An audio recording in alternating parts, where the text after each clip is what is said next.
नमस्कार, आप देख रहे हैं न्यूज़ 18 का डिजिटल प्लेटफॉर्म और मैं हूं अंकुर त्यागी। आज हम इस वीडियो में बात करेंगे ईरान के परमाणु कार्यक्रम के बारे में, साथ ही बात करेंगे चीन के उस बम के बारे में जो परमाणु बम से भी बड़ा खतरा हो सकता है पूरी दुनिया के लिए। जी हाँ, आज की इस पेशकश में हम तमाम इन चीज़ों पे बात करेंगे, साथ ही आपको एक इनसाइड स्टोरी भी बताएंगे कि ईरान के परमाणु कार्यक्रम में आखिर अमेरिका को अब क्यों लगने लगा है डर। यानी कि अमेरिका अब नहीं चाहता कि ईरान पर हमला किया जाए, ऐसा क्यों? इसी पर आज हम बात करेंगे। तो सबसे पहले बात करते हैं ईरान के परमाणु कार्यक्रम पर। जैसा कि मैंने आपको बताया कि 19 तारीख को यानी 19 अप्रैल को ईरान के परमाणु कार्यक्रम को लेकर ईरान के विदेश मंत्री और अमेरिका की कुछ डेलीगेशन के बीच में बातचीत हुई। बातचीत के बाद ये कहा गया कि अब हम 26 अप्रैल को फिर से बातचीत करेंगे। तो कुल मिला के बात यह है कि 2 राउंड की बातचीत हो चुकी है। अब तीसरा राउंड जो है वो 26 अप्रैल को होगा और 2 राउंड के बाद यानी 19 तारीख के बाद जब ये बैठक ख़त्म हुई तो उसके बाद कहा गया कि बातचीत काफ़ी पॉजिटिव रही है। अब एक रिपोर्ट आई है अमेरिकन मीडिया में ये भी कहा गया है कि ट्रंप एडमिनिस्ट्रेशन अब चाहता है कि बातचीत से ही मसले का हल निकले। अब ऐसा क्यों? क्योंकि इससे पहले तो ये कहा जा रहा था बार बार कि ईरान पर हम हमला करेंगे, ईरान को नेस्तनाबूद कर देंगे। लेकिन अब ट्रंप एडमिनिस्ट्रेशन का कहना ये है कि बातचीत हो रही है, 2 दौर की बातचीत हो गई है, तो तीसरे दौर की बातचीत के बाद हम अब इस बात की कोशिश करेंगे कि बातचीत से ही मामला निपट जाए। अब इसकी वजूहात क्या हैं, वजह क्या है? सबसे बड़ी वजह तो ये है कि अमेरिका नहीं चाहता कि अगर ईरान पर हमला किया जाए तो उस पर काफ़ी खर्चा आएगा, काफ़ी लड़ाई लंबी भी खिंच सकती है। दूसरी बात यह है कि ईरान के पास भी जो सोफिस्टिकेटेड वेपनरी है, यानी कि रडार सिस्टम, जो उसके रडार सिस्टम है वो, साथ ही जो फाइटर प्लेन्स होते हैं उनका जीपीएस जैम करने की भी ताकत है। तो अमेरिका को ये लगता है कि ये जो लड़ाई होगी ये लंबी भी खिंच सकती है। तो पहला पॉइंट तो ये। अब दूसरा पॉइंट ये भी है कि ईरान काफ़ी बड़ा है, जो उसके न्यूक्लियर पावर प्लांट्स हैं वो पहाड़ों के बीच में हैं, पहाड़ों को काट के अंदर बनाए गए हैं। ऐसे में उन न्यूक्लियर पावर प्लांट्स पर हमला करना, इतने बड़ी मात्रा में बम डालना और फिर नीचे तक डीप पेनिट्रेशन करना, क्या पता अमेरिकन जो हवाई जहाज़ है उनके लिए मुश्किल हो। तो दूसरी वजूहत ये है। लेकिन अब ईरान की तरफ से पेच क्या है? अब ईरान की तरफ से पेच ये है कि 2 बार की जो बातचीत हुई है तो उसके बाद ईरान ने कहा है कि भाई सबसे पहले आप हमारा पैसा डीफ्रीज़ करें।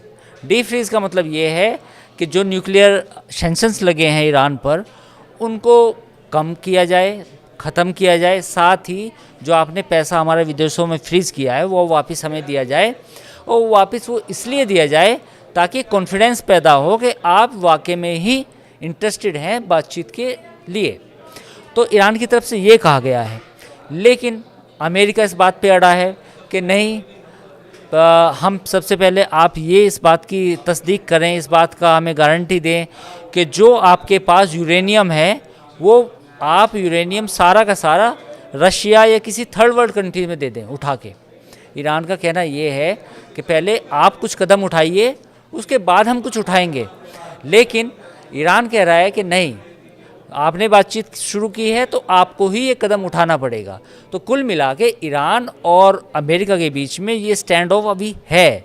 लेकिन जब दूसरे दौर की बातचीत हुई रोम में तो उसके बाद ये कहा गया कि शायद दोनों पक्षों ने ये कहा कि बातचीत काफ़ी सेटिस्फैक्ट्री रही है और तीसरे दौर की बातचीत हो सकती है जो 26 तारीख को होगी भी, और उसके बाद ये भी उम्मीद है कि शायद कुछ बात आगे बढ़े।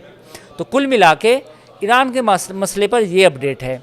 लेकिन एक तरफ तो हम ईरान की बात कर रहे हैं, दूसरी तरफ हम चीन की बात कर रहे हैं। अब चीन में क्या हो रहा है? चीन में ये हो रहा है कि चीन ने एक ऐसे बम, हाइड्रोजन प्रोपेल्ड बम का एक टेस्ट किया है जो परमाणु बम से ज़्यादा शक्तिशाली है।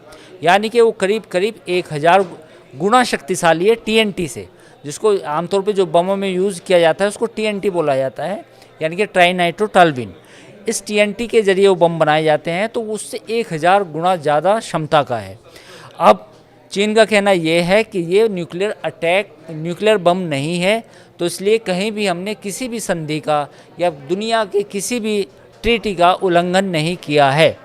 लेकिन चूँकि ये बम इतना खतरनाक है कि जो परमाणु बम के बराबर है, इवन उससे भी ज़्यादा है, तो पूरी दुनिया ये कह रही है कि आपको, जब आपने NPT साइन किया है, यानी कि न्यूक्लियर ट्रीटी जो होती है, कि आप और आगे भविष्य में कोई टेस्ट नहीं करेंगे, तो इसकी ज़रूरत क्या थी। पूरी दुनिया ने इसकी आलोचना की है, लेकिन चीन का कहना ये है कि ये हमने अपनी राष्ट्रीय सुरक्षा के लिए किया है, ये एक तरह का डिटरेंस है। और जो लोग ये समझते हैं कि परमाणु बम या परमाणु बम के जरिए ही न्यूक्लियर डिटरेंस हो सकता है, ये हमारा उनको जवाब है कि हमने एक नए तरह का बम बनाया है, नई तरह की टेक्नोलॉजी है, नए तरह का बम है जो अब हमारे पास है। तो कुल मिला के चीन से ये खबर आई है। इससे पहले जैसा कि मैंने आपको बताया कि ईरान के मसले पर अब अमेरिका खुद चाहता है कि किसी तरह बातचीत से ही मामला हल हो। अब देखना ये होगा कि 26 तारीख को जब ये बातचीत होगी तो क्या इसमें कोई रिजल्ट निकलता है या नहीं। तो फिलहाल इस वीडियो में इतना ही। आप हमारे चैनल को लाइक, शेयर, सब्सक्राइब करना ना भूलें।